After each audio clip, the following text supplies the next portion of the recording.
যোৰহাটৰ এখন পথাৰত পৰিল প্ৰধানমন্ত্ৰীৰ প্লেন। এই কাহিনী হৈছে এইখন অসমতে হোৱা এক ভয়ংকৰ প্লেন দুৰ্ঘটনাৰ।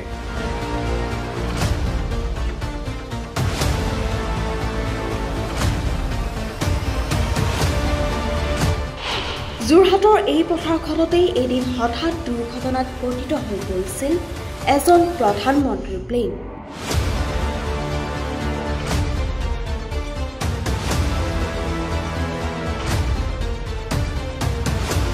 এই কাহিনী 1987 চনৰ 4 নৱেম্বৰৰ। সেইদিনা যোৰহাটলৈ আহিব প্ৰধানমন্ত্ৰী মোনাৰজী দেশাই। প্ৰধানমন্ত্ৰীক চাবলৈ অপেক্ষাৰত হৈ আছিল বহু লোক। কাতিমহীয়া ঠাণ্ডা দিনৰ বিয়লিৰ আকাশখন সেইদিনা গোমা হৈ আছিল। চিপচিপীয়া বৰষুণৰ মাজতে ৰৰৈয়া বিমানবন্দৰত অৱতৰণ কৰিবলগীয়া প্ৰধানমন্ত্ৰীৰ বিমানখনৰ যান্ত্ৰিক বিজুতি ঘটি এজোপা ধুনা গছত খুন্দিয়াই টেকেলা গাঁৱৰ এই পথাৰখনতেই ক্ৰেছ লেণ্ডিং কৰে মোৰাৰজী দেশাইৰ প্লেনখনে।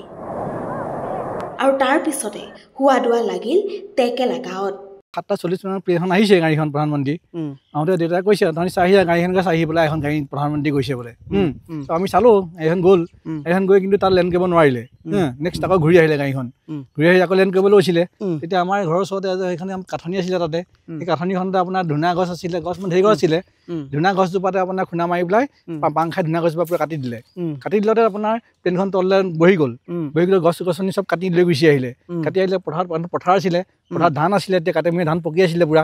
ধাননিৰ ওপৰত একদম চুচৰি আহিলে আপোনাৰ, সেই তাৰপৰা চুচৰি আহিছে না। য'ত খুন্দা মাৰিছে আপোনাৰ ধৰক আমাৰ এইটো বহুত প্ৰায় কিমান মিটাৰ হ'ব জানো, এইটো 12 মিটাৰ হ'ব, আপোনাৰ আধা কিলোমিটাৰ হ'ব, আধা কিলোমিটাৰ মানে খোজকাঢ়ি চুচৰি আহিছে গাড়ীখন। চুচৰি আহি আমাৰ এইখিনিতে যে ভলুকা মাছ আছিলে, এইখিনিতে সেই ভলুকা মাছবোৰ খুন্দা মাৰি ভলুকা মাছবোৰ পুৰা লিখাই গ'ল খুন্দা কোবত। খুন্দা খাই তাতে প্লেনখন তেতিয়া আহি ৰৈ গ'ল ইঞ্জিনতে নীলা একোৱা জুই ওলাই গৈছে। টেকেলা গাঁৱৰে ইন্দেশ্বৰ বৰুৱা নামৰ এজন ব্যক্তিয়ে প্ৰধানমন্ত্ৰীক উদ্ধাৰ কৰি আনিছিল নিজৰ ঘৰলৈ। শুনক কিদৰে এই ব্যক্তিগৰাকীৰ পিতৃ ইন্দেশ্বৰ বৰুৱাই কেনেকৈ উদ্ধাৰ কৰিছিল প্ৰধানমন্ত্ৰী মোনাৰজী দেশাইক। জুলাই যেতিয়া প্লেনখন পৰিলে আমাৰ দেউতাই কৈছে যে নহয় এই প্লেন পৰিলে পৰিলে তেতিয়া আমাৰ দেউতাহঁত ওলাই আহিছে। আৰু ওচৰৰ মানুহ দুজনমান ওলাই আহিলে, ওলাই আহি পেলাই এইখিনি পালেহি। পাই তেতিয়া প্ৰধানমন্ত্ৰীক আপোনাৰ দেউতাহঁতে আমাৰ লৈ পেলাই আমাৰ ঘৰলৈ লৈ ট্ৰিটমেণ্ট কৰিছেগৈ, প্ৰাথমিক চিকিৎসা কৰাইছে।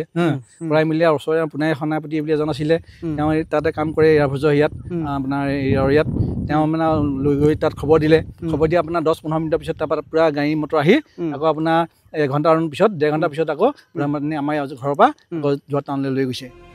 দিল্লীৰ পৰা উৰি অহা পুষ্পক বিমানখনে সেইদিনা সন্ধিয়া প্ৰায় 7:30 প্ৰথমটো লেণ্ডিং সফলভাৱে কৰিব নোৱাৰাত আকৌ উৰা মাৰিছিল মাজ আকাশলৈ।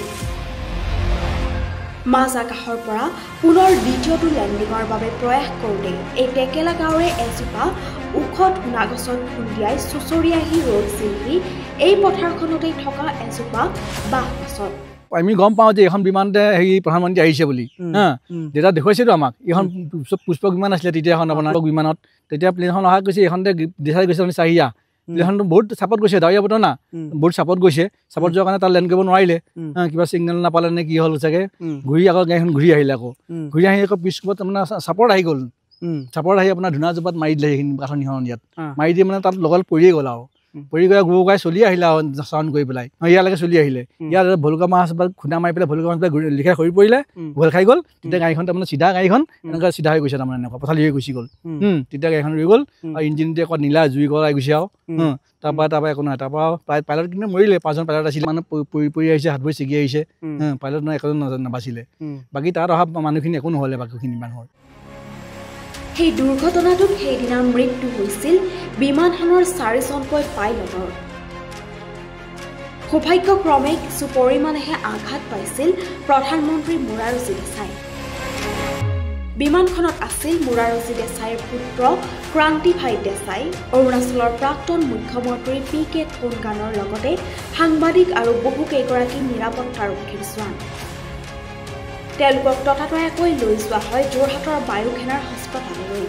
ইয়ালৈকে চলি আহিলে ইয়াত ভলুকা মাছ বা খুন্দা মাৰি পেলাই ভলুকা মাছ লিখাই সৰি পৰিলে ঘোল খাই গ'ল তেতিয়া গাড়ীখন তাৰমানে চিধা গাড়ীখন এনেকুৱা চিধা হৈ গৈছে তাৰমানে এনেকুৱা পথালি হৈ গুচি গ'ল তেতিয়া গাড়ীখন ৰৈ গ'ল আৰু ইঞ্জিনটোৱে আকৌ নীলা জুই গলাই গৈছে আৰু তাৰপৰা একো নহয় তাৰপৰা পাইলট কিন্তু মৰিলে 5জন পাইলট আছিলে মানে পৰি আহিছে হাত ভৰি ছিগি আহিছে পাইলট নহয় একোজন নাবাচিলে বাকী তাত অহা মানুহখিনি একো নহ'লে বাকীখিনি মানুহৰ সাধু সাধু যেন লগা এই কাহিনীটো এই টেকেলা গাঁৱৰ বাবে এক ইতিহাস বিচৰিত চিৰস্মৰণীয় ঘটনা পিছে দুখৰ বিষয় যে ইমান এটা ডাঙৰ দুৰ্ঘটনাৰ সাক্ষী হৈ প্ৰধানমন্ত্ৰীৰ জীৱন বচায়ো যেন গাঁওখনে নাপালে একোৱেই কেৱল নামটোহে হৈ থাকিল দেশানগৰ সেয়ে সেইটো স্থানীয় ৰাইজৰ ইয়াত বহুত মানুহ আমাৰ আহিছে সাংবাদিকটো মানে প্ৰত্যেক বছৰ আহিয়ে থাকে কিন্তু কাম নহয় একো কাম কৰিব পৰা নাই আজিলৈকে ইয়াত এখন কিবা এখন বনাম বুলি ক'লে আজিলৈকে একোৱে সুবিধা নাই ইয়াত আমাৰ গাঁৱৰ অৱস্থা নাই কোনো গাঁৱৰ কোনো উন্নতি নাই একো নাই আজি তাৰিখলৈকে ইয়াত আপোনাৰ এখন আমাৰ ভেলাঘৰ বনাইছিলে প্লেন এখনত মাঘৰ বিহুত ভেলাঘৰ বনাইছিলে প্লেনখন আহি কৰি মাহৰে বনাইছিলে সেইখনতো আপোনাৰ মন্ত্ৰী MLA চবেই আহিছিলে ইয়াত আহি তেওঁলোকক আশ্বাস দিছিলে যে আমি এক এটা কৰিম বুলি ইয়াত কিন্তু আজি তাৰিখলৈকে একোৱে নহ'লে আজিলৈকে একোৱে নহ'লে আজিলৈকে চৰকাৰলৈ আমাৰ এক অনুৰোধ এই গাঁওখনত সেই ঘটনাৰ চিনৰূপে স্থাপন কৰক এক স্মৃতিস্থান